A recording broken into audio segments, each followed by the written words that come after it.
Roselyne Lao annule finalement le concert prévu pour le Togo ou bien au Togo.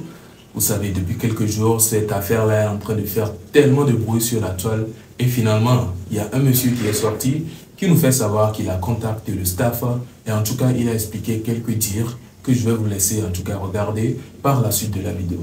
Mais bien avant de continuer, vous êtes nouveau sur la chaîne, n'hésitez surtout pas de vous abonner sans oublier d'activer la cloche de notification et là vous ne raterez aucune autre actualité sur la chaîne.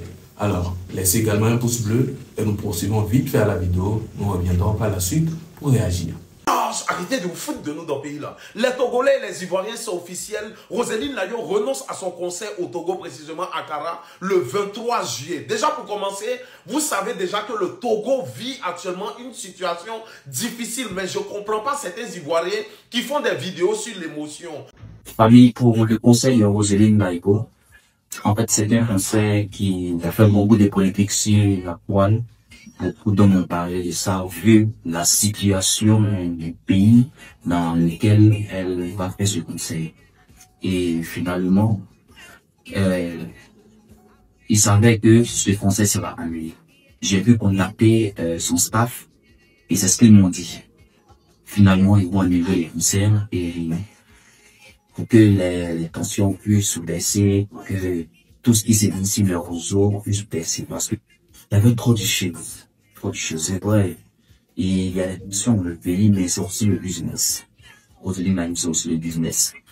Et vu que elle est ivoirienne, et c'est parfois de voir qu'il y a beaucoup chargé cette affaire, c'est non pas de voir c'est comme ça. C'est ivoirien qui était son aide et c'est ivoirien qui était repose. Actuellement, nous, elle est rien, et elle sait qu'elle est aimée par tout le monde.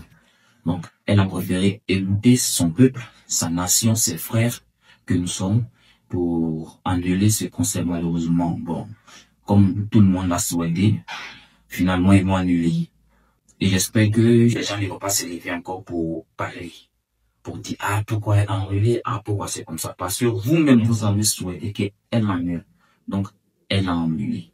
Alors, si tous ces propos sont vrais, en tout cas, on va dire que force à Roselyne Lao parce que ce n'est pas facile en tout cas d'accepter un contrat et attendre que le jour vienne pour aller prester et par après annuler. Ça, c'est pas un truc pas du tout facile. En plus, c'est un concert à l'international. Ce n'est pas au pays exactement ou bien au pays directement pour dire non.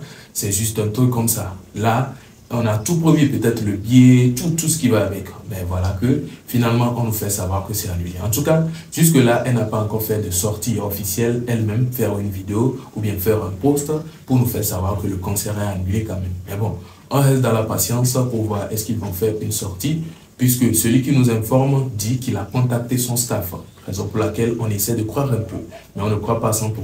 On doit attendre elle-même sa sortie pour croire finalement à 100%. Et jusque-là, il y a toujours des attaques au Togolais. Oui, c'est incroyable. Cette affaire-là est en train d'aller tellement loin, on ne savait même pas que ça allait aller à ce niveau, parce qu'on se disait juste que c'est bon, un truc juste comme ça, passager quoi. Mais là, le niveau que c'est en train de prendre, ou la tournure que ça prend là, ça étonne en tout cas. Je vous laisse regarder la vidéo de cette dame et n'hésitez surtout pas de regarder bien, attentivement et partagez-moi vos avis en commentaire. Nous, on a eu le génocide de Guitorozon. Donc, avec Guitorozon. Les Ivoiriens. 2002, la Côte d'Ivoire était divisée en deux. 2010, crise post-électorale, plus de 3000 morts. On a vécu ça. Toute la vie en train d'aller pleurer chez vous. À part prendre nos bagages, se réfugier dans les pays voisins comme la Guinée, le Libéria, le Mali et Ghana. Ceux qui ont traversé, je ne sais pas du Ghana, ils ont traversé Ghana, ils sont partis au Togo, 2 soirs arrêtés au Bénin, 2 soirs arrêtés au Nigeria. Même en partant là-bas, on est parti pour aller louer une maison, pour aller travailler, pas parti pour se balader, pour faire Alakadiama. Quand on partait dans ces pays-là, on partait travailler. D'accord? Quand on partait dans ces pays respectifs, on partait travailler. Au Mali, les Ivoiriens étaient serveurs dans les restaurants, dans les bars, dans les salons de coiffure. Au Burkina, pareil. Au Togo, pareil. On n'était pas des mendiants. Nous, on traversait, quand notre pays était en crise, on n'était pas des mendiants, on ne traversait pas la route pour aller être mendiants. On partait pour travailler. On n'a pas pleuré. Il n'y a pas quelqu'un qui avait une vidéo pour nous soutenir. Le contraire, des pays qui se moquaient de nous. Parce qu'on nous prenait pour les benguets de l'Afrique. On dit, vous les Ivoiriens, vous sortez maintenant quoi? Vous n'avez rien vu encore. On a vécu. Nous, on vient de loin. Les Ivoiriens viennent de l'un. Si aujourd'hui Dieu nous a bénis d'avoir une étoile sur la toile, que quand il y a un dossier qui arrive sur la toile, tant que l'Ivoirien n'a pas sa bouche, c'est pas chic là. C'est Dieu. On ne force pas. C'est pour ça que votre combat là, votre, comment on appelle ça? Comment on appelle ça? Révolution sur TikTok là. Vous êtes obligé de vous coller aux Ivoiriens. La preuve, vous êtes obligé d'aller chercher Corolet. Vous êtes pas chercher Makoso, c'est parce que Makoso, lui c'est un hypocrite, il n'a pas voulu vous soutenir directement, vous êtes soutenu directement. À faire du gars là. À me rendre comme tout le monde.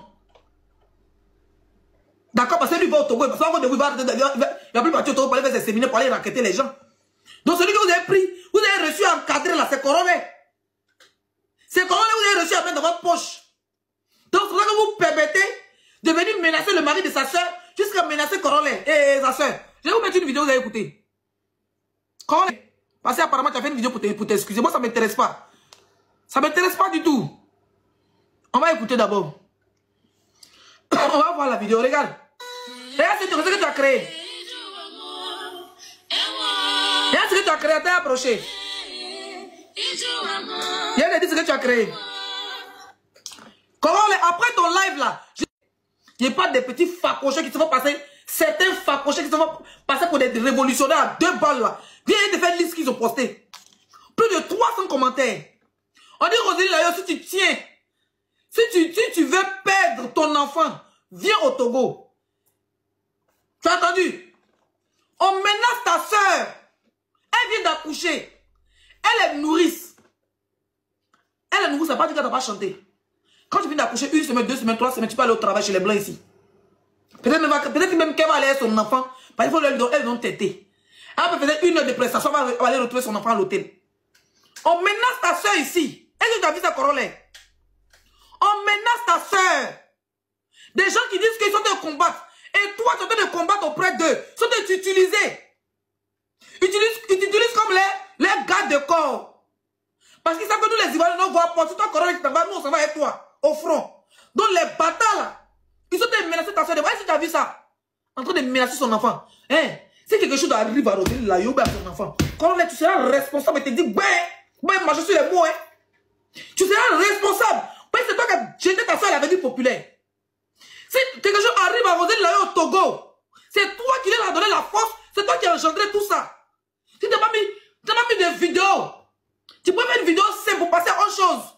Pour sensibiliser ta soeur. Ah, ma soeur, vraiment, si tu as un combat, ils sont de les aider. Pardon, papa, c'est quoi. Mais tu as gêné ta soeur à l'avenir populaire. Alors, nous voici donc à la fin de cette vidéo. En fait, c'est un truc pas compliqué, mais je ne sais pas pourquoi les gens ont mis tellement d'émotions dans cette affaire. C'est un truc juste simple. Je ne comprends pas en fait. Pourquoi est-ce que l'on met dans les émotions dans les trucs qui n'ont même pas besoin d'avoir trop d'attention? Ouais, parce que juste, quelqu'un dit qu'il a un concert et il doit venir dans le pays. Certaines personnes du pays disent non, tu ne dois pas venir prester. Et là, jusque-là, ça ne reste pas. Ce n'est pas toute la population qui dit de ne pas venir. Et il y a une partie qui dit de venir et une partie qui dit de ne pas venir. Et toi-même, ta population, ou bien le pays où tu viens, certains disent ok, il faut aller, certains disent de ne pas aller. Après, tout ça dépend de ta décision. Parce que ce qui est sûr, que tu ailles ou pas, il y aura un résultat quand même. Si tu vas, ce n'est pas un concert spécialement pour toi. Forcément, il y aura un public parce qu'il y a d'autres artistes qui doivent venir. Il y aura un public. Donc, ce qui est sûr, il y aura un public pour presser. Tu ne vas pas aller taper pour toi là-bas. Mais c'est juste qu'on est en train de te dire qu'il y a peut-être telle conséquence. Si toi-même tu sais que tu t'en fous, tu peux aller. Mais si tu veux, ou bien tu te dis tu as peur, ou carrément tu respectes les avis des autres là, tu ne vas pas aller. Mais voir les gens se combattre, dire des trucs de n'importe quoi sur les autres et tout à cause de ça, et ça va devenir un conflit entre pays, juste à cause d'un seul concert parce qu'on a invité l'artiste d'un autre pays. Mais là, ça devient un peu chose. On prend trop au sérieux des trucs banals là, je pense. Ce n'est pas du tout bien. On doit se concentrer sur les vraies choses au lieu de se concentrer sur en tout cas, je ne sais pas. Voilà. N'hésitez pas à me partager en tout cas vos avis dans les commentaires. Et d'ici là, nous sommes à la fin de la vidéo. Je le rappelle encore, lâchez un pouce bleu si vous avez aimé la vidéo. Et on se retrouve donc à la prochaine. D'ici là, portez-vous bien. Ciao.